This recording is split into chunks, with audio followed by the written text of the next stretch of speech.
Қайырлы күн достар, менің YouTube каналыма қош келдіңіздер. Бүгінгі біздің істейтін тағамымыз өте әрі тез жеңіл.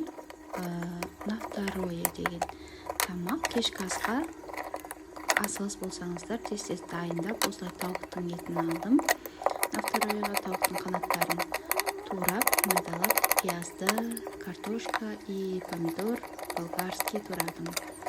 Өте әрі жеңіл. Буда піседі, өзінің суында, өзінің соғында піседі.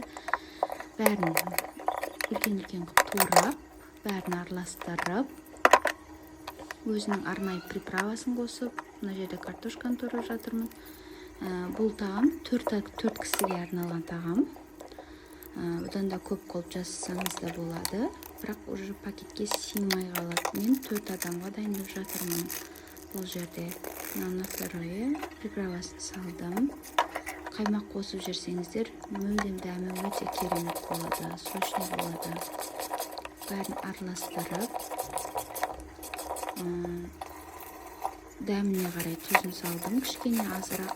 Үстінде дайын пакетке салып, өзінің арнайы пакетіне духовкаға 240 градуста 45 минутқа қойып қоясыздар. Өзінің суында өзі піседі. Қалған 45 минутта өздеріңіз қалаған тірліктеріңізді істеп, бала-шағаларыңызға қарап алсаңыздар да болады. Дәмі өте керемет, тіл үйіреді. Каналыма тіркеліп қойыңыздар.